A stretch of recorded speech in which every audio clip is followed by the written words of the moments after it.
everyone, it's Cindy. Welcome back to Studioloo. So I'm here today with some more work on the Magical Moth Journal that we're making along together here. So I've gathered a bunch of materials and I have a bunch of sorting out to do. We're still in the prep phases here with this journal, but I went through my stash, I grabbed a bunch of things, and yeah, we're getting our bits and bobs together. Okay, so if you recall from last time, I think this is what we prepared. I did all the fussy cutting of all this stuff. I got a few pages. I've got definitely lots of ephemera type stuff, and I was playing with my own concept art a little bit. I've done a little bit more with that. I have some more to do before I put out an actual moth like digital collection. I'll probably do that eventually. I was playing with some of that this morning with work that I've been doing and collecting. So I need to now prep these digital pages to go in this journal too. So this is actually from a painting from a long time ago that I did. I scanned a section of it and I'm going to use that. This is more concept art that I did for this diner story that I was writing. And then this is a couple of the pieces that maybe you've already seen from the original concept art collection. Maybe this one wasn't. I can't remember which ones I included. I did a bunch of stuff and then I was like, how do I want to put this together? Because my mind sometimes, you know, just doesn't want to work the way I want it to. But I blew them up to be sort of pages now, journal pages. So, because I like the overall aesthetic of these. And then I also wanted some, like, you know, specimen type pages as well. That's another couple of the same aesthetic. And again, this one fits the aesthetic as well so much. Then, sorry, my battery died. Anyways, then I made a set of these four shapes that are like pocket or journal card, or they can be kind of freeform cut out. So those will be fun. Then another of the kind of specimen type pages, a couple more of them actually. This one's a little more painterly. And then some big moths, some darker moths, some more of the big moths. These are actually relatively older sketches that I did from a while ago. Now, these are some more bits and bobs of concept art that I have here. More of those the darker moths. And this is another page that I wasn't sure if it fit the aesthetic or not, but I was like, I want to use these. So I think I'll put them in there too. And then these are pages that I put together. Yeah, so I'm kind of going in a bunch of different directions with design. Then I wanted some like moths to a flame, moths to a lantern for making pockets. So that's kind of where my designed assets are at for now. For the book, I think I've got more than enough, honestly, of everything right now. I also decided I'm going to use this little fun roll of beautiful Japanese paper in this book. Then I found a couple little 49 and Market bits, and then just some other things. This is my giant tags, a little baggie and a card. I think I want to try to work into the journal too. And then I chose a few kind of more neutral papers. So this is a beautiful paper that was marbled that I just got from a local print expo. This is some handmade paper by the same folks. Their website is papertrail.ca. They made both of those.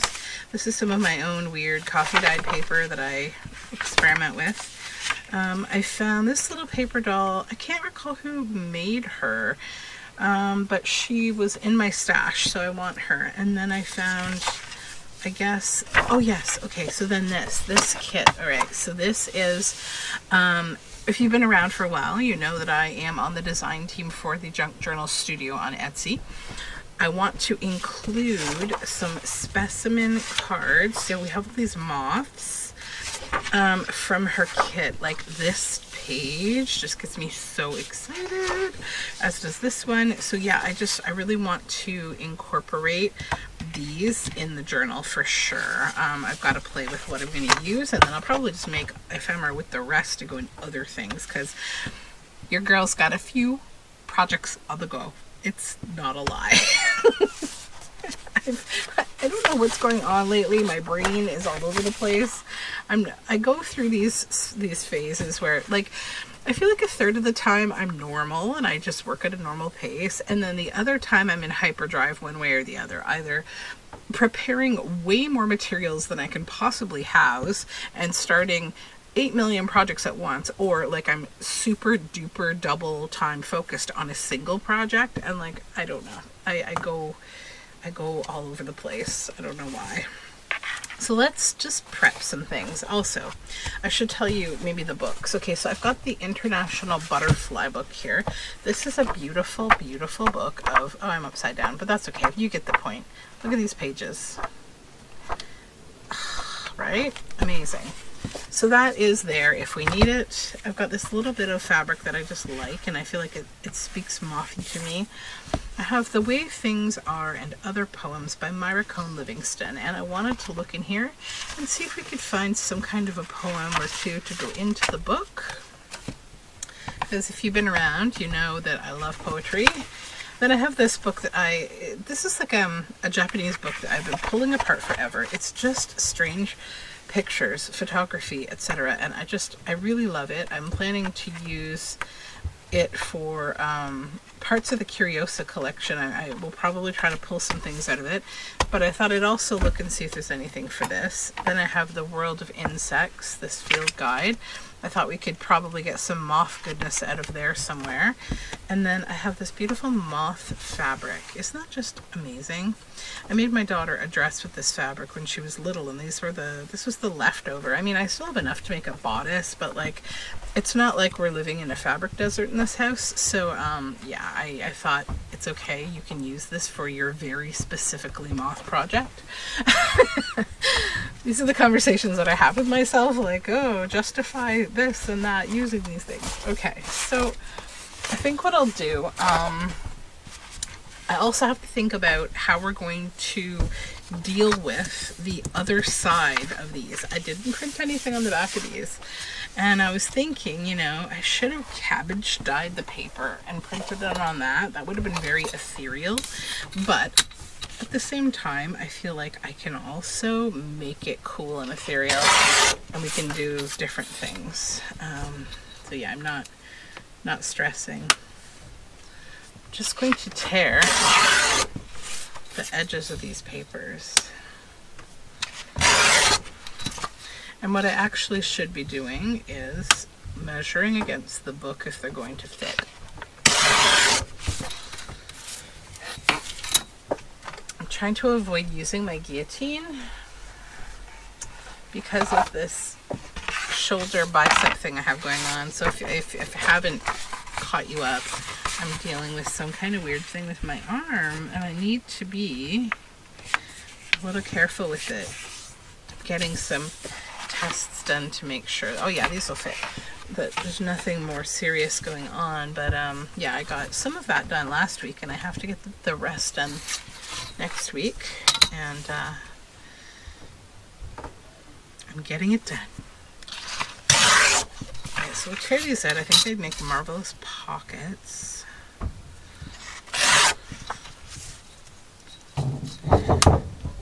Sorry if you hear banging around. My family has just woken up. I snuck down the stairs very early this morning to work because it is a busy day today. I'm filming this on Saturday. And my daughter has a sport thing this morning, and my kids woke up early today, and I mean, I say woke up, but they really just kind of got out of their beds and came into my bed. I said to my husband, although I don't think he heard me because he was in a deep sleep probably, I said, we need to get a bigger bed. We already have a king bed. Like, I think it's the biggest king bed. Like, is it the California king or the regular king? I don't know. It's a huge bed that I have. I'm very happy with my big bed because I am a tossy-turny person, and so my big bed guarantees that my husband gets to go to sleep too. And while I tangle myself up in my clothes or whatever I do at night, I don't know. But my kids are both in the middle, and they're just like crammed in there, but like there's still room. Honestly, I could probably fit at least another living thing in there, probably our dog. But the way that children sleep, it's like this, there's a strange math to it, I think. I don't know, it's an ancient math of how to take up the most space while still being the smallest person. Like, it's this thing, it's ancient geometry, sacred geometry, and they just do it. I don't know, but they find a way to stick both their knee and their elbow in your back at the same time usually, and it's not long before I'm like, I'm getting out of here. So that's what I did this morning. But I also felt like I had enough sleep. It was like 5 o'clock, and I was kind of like, okay, I don't need to be here anymore. I don't really feel like I need tons of sleep. And I think that's because I've lived with sleep deprivation like my whole life, with like either insomnia or, you know, having children. It's just the truth. All right, we're getting there.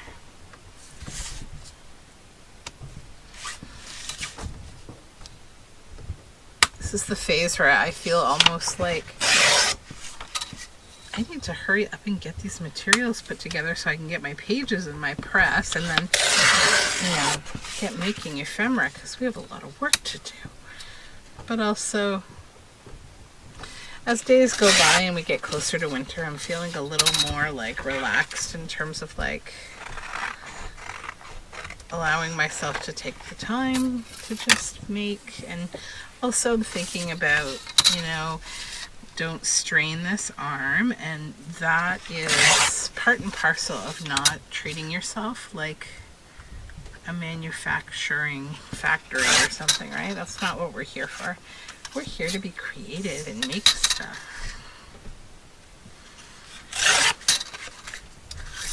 Okay. Now these I have options. I can use them. I was thinking about folding them and making them into a page, but also using them in ephemera, or using them like just freeform cutting them out. These ones I'm going to freeform cut out, I think. Let's do that. Because, you know, you can make pockets and all sorts of things, or you can use them to just, you know, be like a sticker, like a glued down sticker.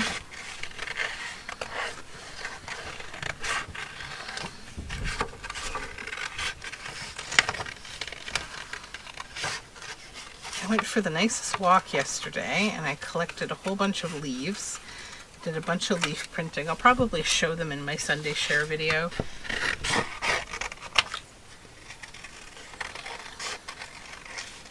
Just did lots and lots of carbonized leaves. I've also just got a lot of digital work done. I was trapped at my desk a little bit this week, and so while I was sitting on so many calls where I just have to do a lot of listening, and then, you know, I get to talk every now and then, because sometimes I get invited to things where I feel like I don't really need to be there, but people always want me there as like a, either an FYI, like they feel that I need to know these things are going on, which arguably I don't, but like I also get a little bit of FOMO, and so I end up showing up anyways all the time, because I'm like, well, you know, if I don't know what's going on.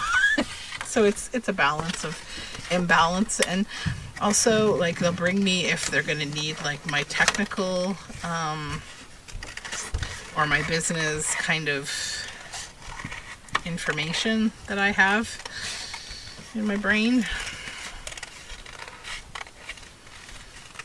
I always try to tell people I'm an expert of nothing, but they're just not believing me.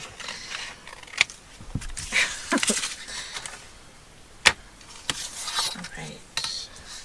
This went to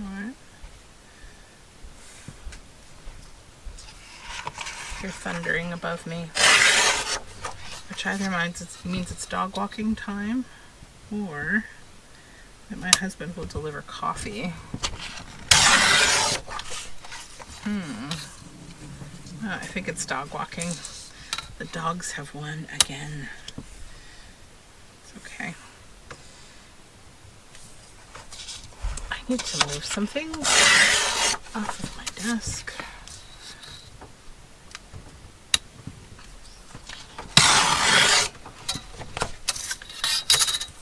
Okay.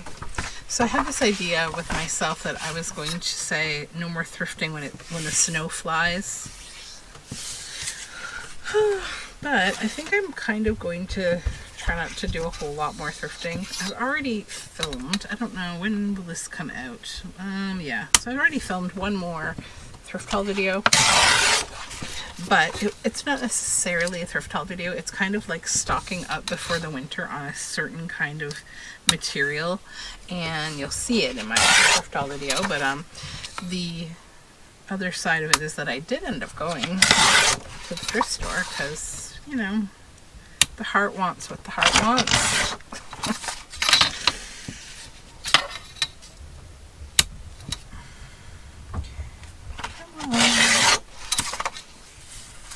But I also have been finding lately that when I'm planning a project, I mostly have everything I need. So I think I've built a decent library, like, of things that, you know, I can use for all different kinds of themes and things. So I probably don't need to be collecting much in the way of books anymore, because I think I've been trying to, and I mean, I sometimes succeed and I sometimes don't. I've been trying to only buy books if they're really extraordinary. But then sometimes they're not necessarily extraordinary. They're the kind of book that, like, I'll process this book, you know, to take the botanical images or the nature images or something, because it's inexpensive. So I'm like, oh yeah, why not? It's so inexpensive. However, I don't really need it, and I also need to start thinking about, do I have time for this? Do I have time to process this book? So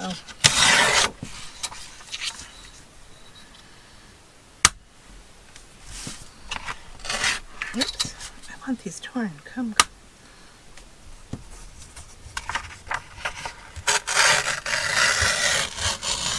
There we go.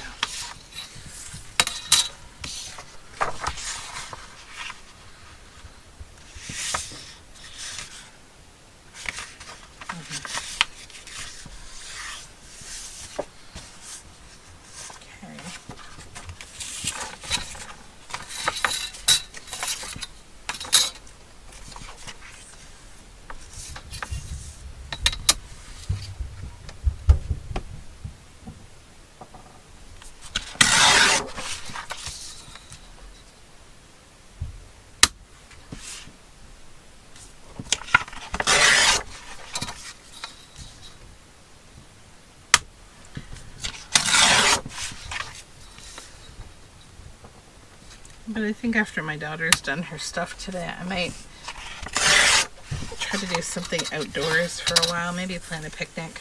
I've just been feeling a little bit more lately, like, I guess with world events, I'm feeling kind of, I don't even know that a word exists in the English language to explain how I feel because of world events. It's a lot, right? So I'm trying to bring myself little bits of peace where I can get them, and just reflect on and love on what I have around me.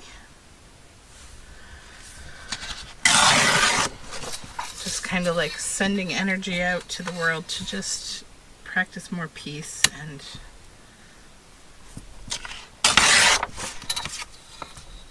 yeah, it's tough times.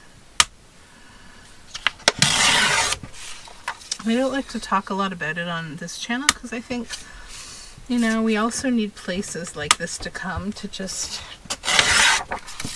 hear paper be torn and melt away and meditate. But I also want you to know that, you know, I'm not void of caring about all these things, because I really, really am. I'm really feeling it. I got to, it's my, so I do a foster child program with a little girl in the Philippines, because my husband, his family are Filipino. And so we chose a little one who has a birthday in the same month that my children do. And her birthday is on the 1st of the month. And so I just designed and sent her a lovely little card and a little gift for her birthday. And making me think all about just, you know, how small things can really make big differences.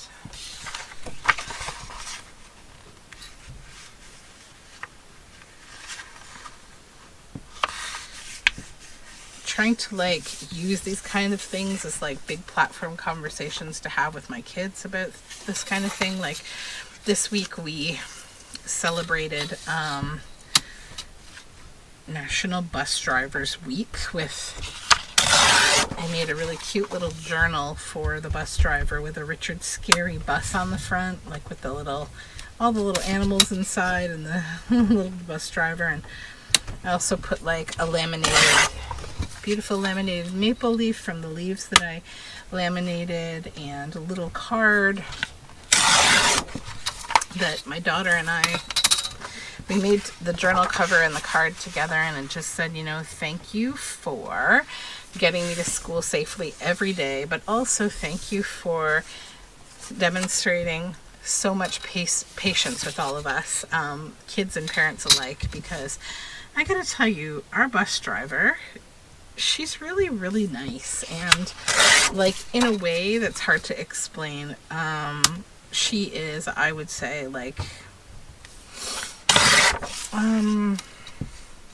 she's always intuitively thinking about the right thing to do for the kids. Like, so our school board or whatever, they have a rule that if children are, I think, 5 and under, they have to meet a parent at the bus stop.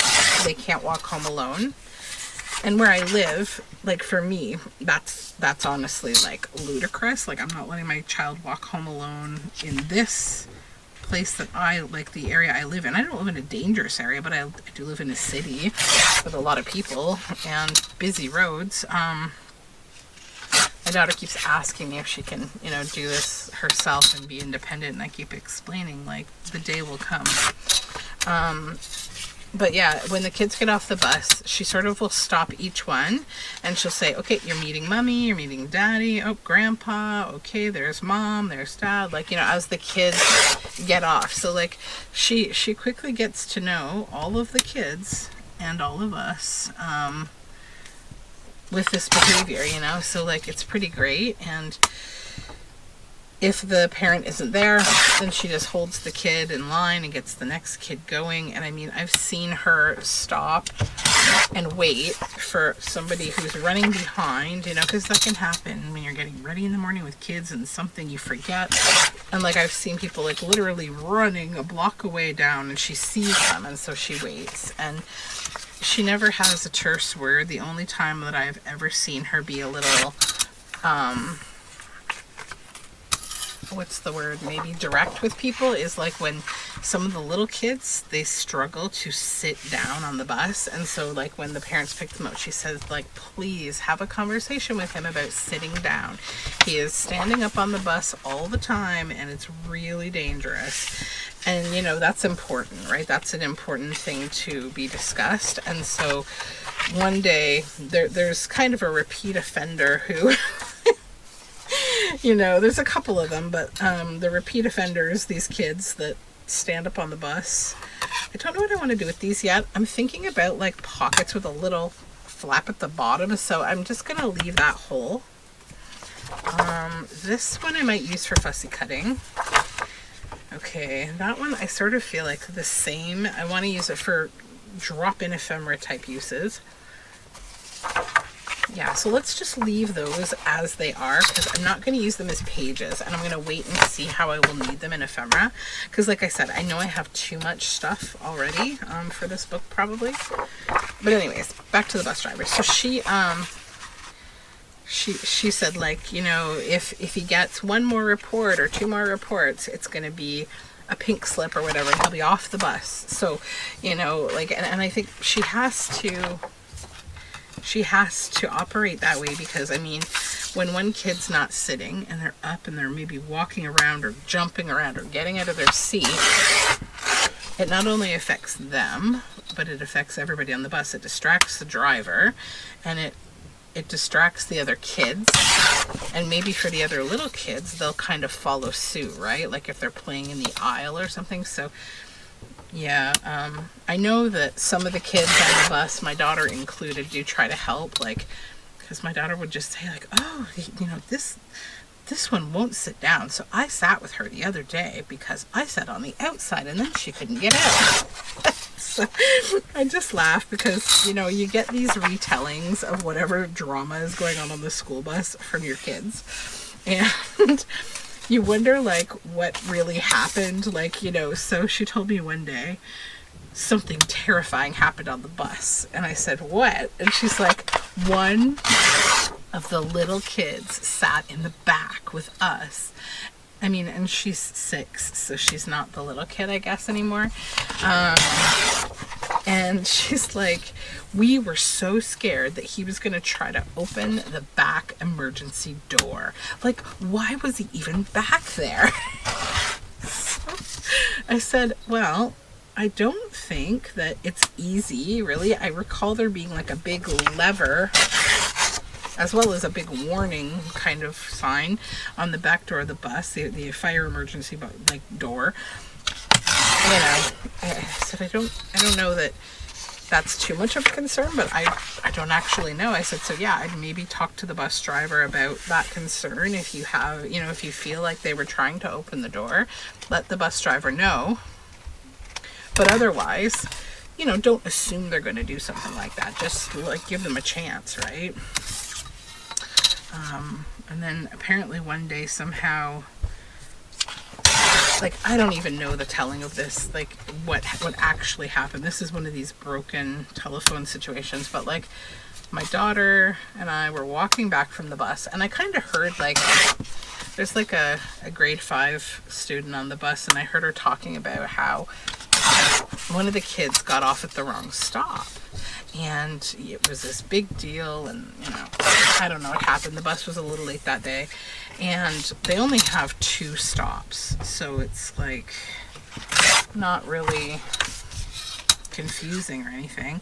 And also the driver, you know, like I said, she tries to make sure when the kids get off that they get off with a parent or a family member. So I guess that, like, I asked my daughter about it, and she was like, yeah, like, they got off the bus. I didn't see who they were, what happened, but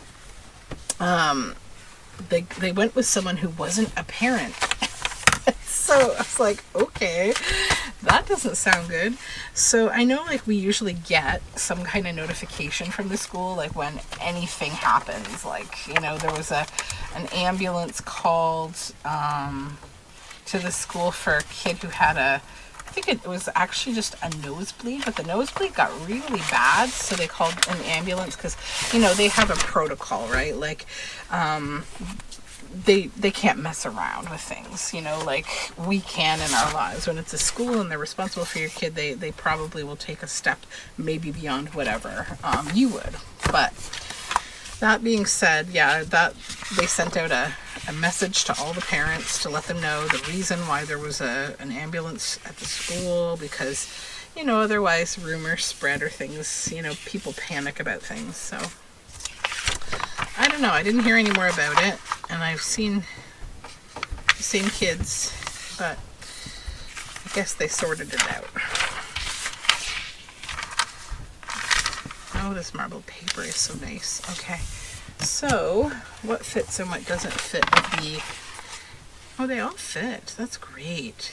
I love the size of this book. It's so giving of itself, and it makes it easy for me to put things together. All right, so now I'll add this other ephemera in here. And then we need to pull out pages, things that I'm going to be folding, and I need to work on the background. I still haven't decided what I want to do with the book pages here.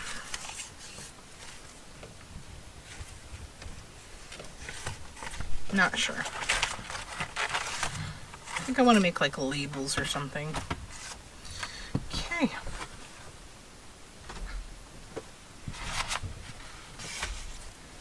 Let's fold these.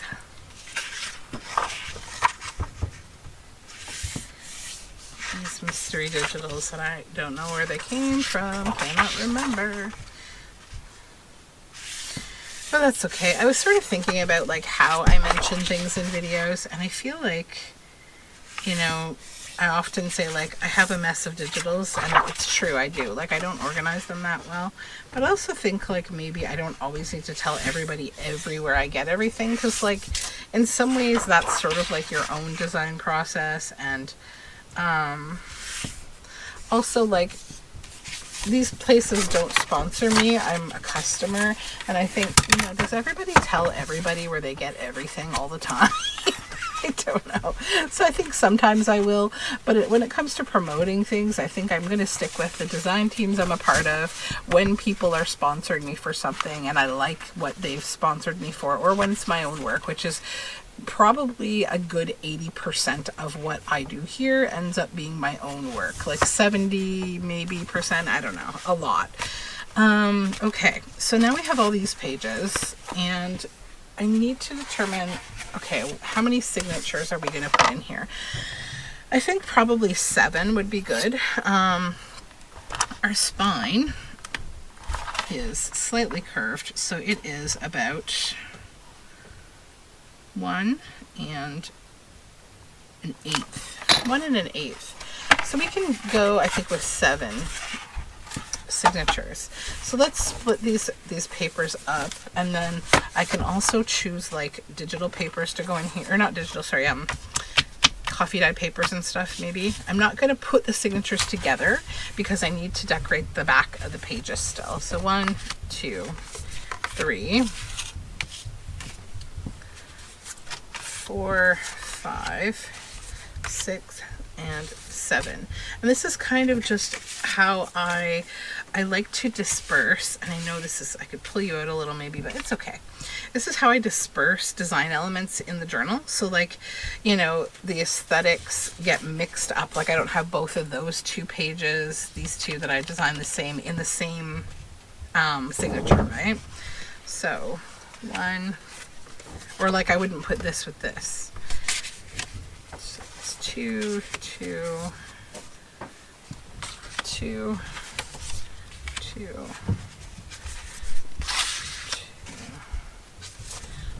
Okay, this over here. You know what? I think I am going to put them together because like it's too hard to manage them separately. Floating around everywhere. 2 2 2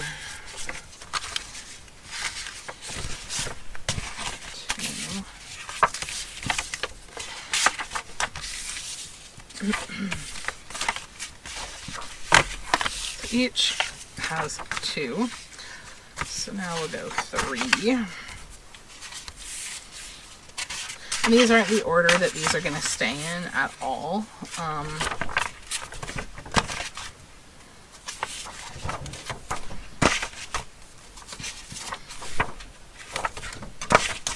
Okay, then we can take the few papers that I chose like that. So now we have some semblance of signatures here. 3 4 5 6 7. Okay, now let's set that aside. Let's look at this book and see if there's anything in here that I want to use in here. That's kind of nice. Put that in the center somewhere. I don't suspect there's a lot in here I want to use, just maybe a couple things, but I'm just kind of going through this book to use it up and weed it down, because I'm always trying to like look at things that are mostly used up, and if they're close, I want to try to get through them. Okay, trees. But it's a really nice book. Okay, that's it for that book. Then let's find a poem or two from this.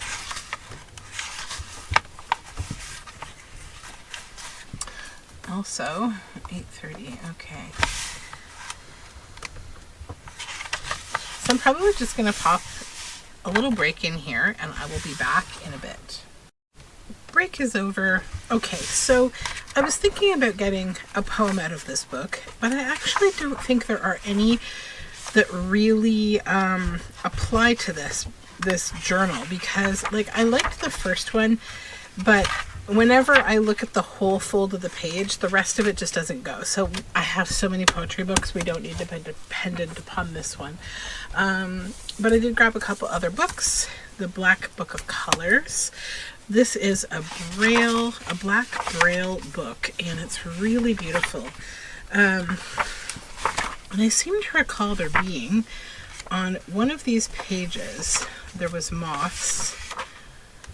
And even if there isn't, I sort of feel like I still want to put one of these pages in here. There was moths or butterflies, I believe, though. There's a cricket. Maybe I'm thinking of the back. That's possible.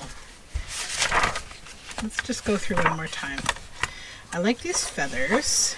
And here we have a strawberry, and on the other side there's a kite. That could be very cute in there. Leaves. Kite. And if you can't see these pages and you're like, what is she talking about? There's literally nothing there. There is. It's just you have to be able to see it. Did I skip a page now? I might go with that page. It's like swirlies. Okay.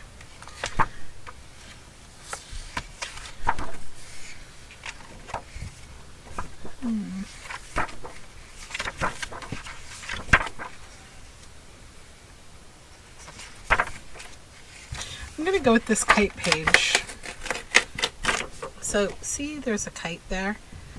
You see it? And on the back it says, but when clouds decide to gather up and the rain pours down, then the sky is white. And there's braille here. So I think I will fold this as so. And I will put it in the center. Not that center. Yeah, we'll put that in the center. So that'll be our centerpiece for that. This one will be our centerpiece for another one, maybe. Be fun. Okay. So we have a few centers. I also have the Insect Museum here. Now this has really big pages, but that might be okay. I'm gonna grab this. This is like, fly pages are like so perfect for journals like this.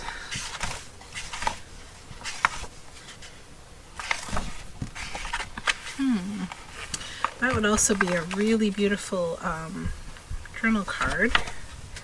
Lots of specimen type fodder in here.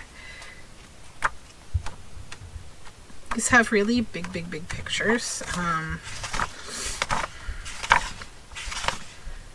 The garden tiger moth.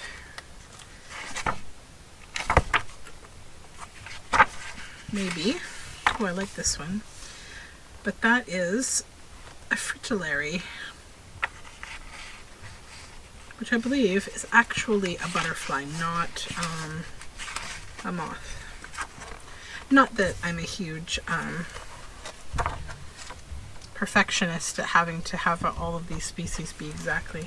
That was a swallowtail. That's a grasshopper. How beautiful.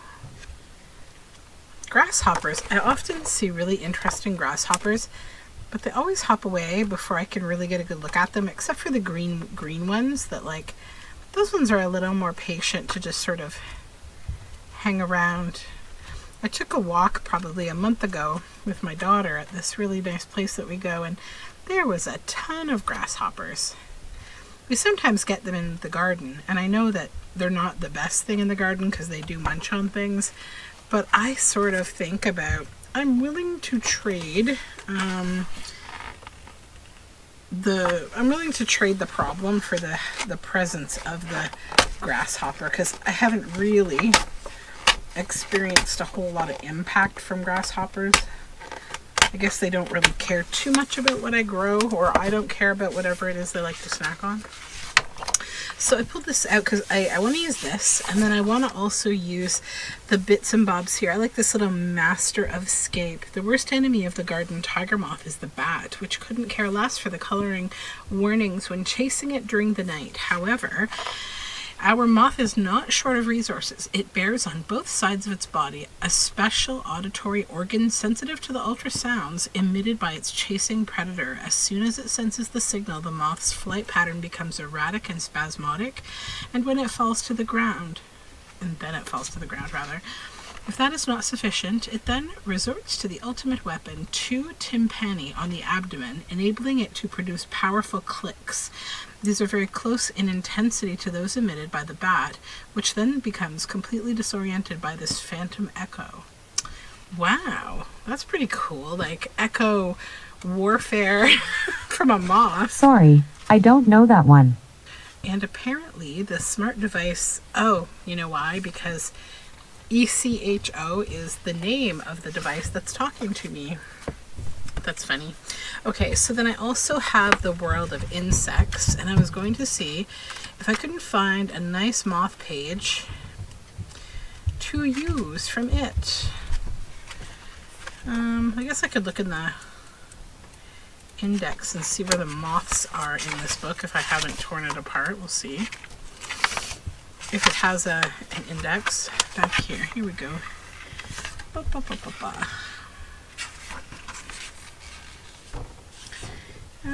Moth 63, 69, 82.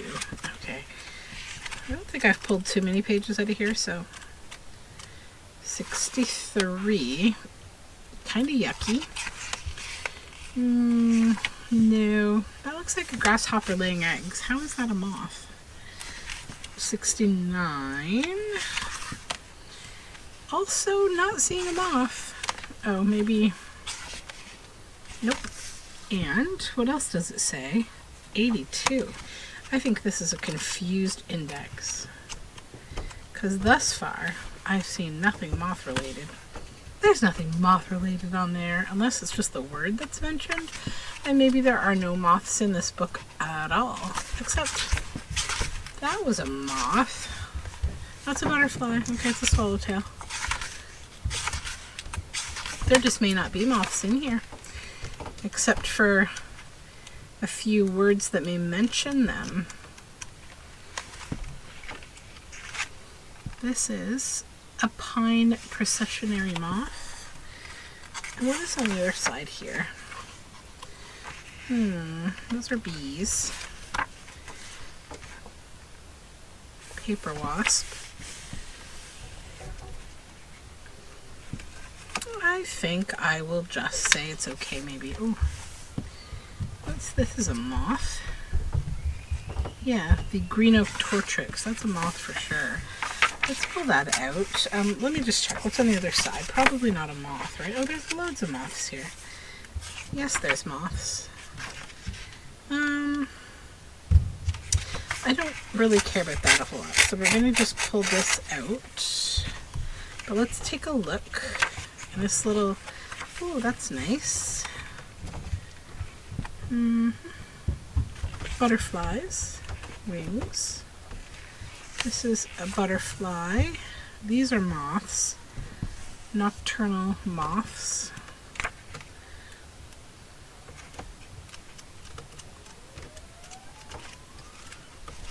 Okay.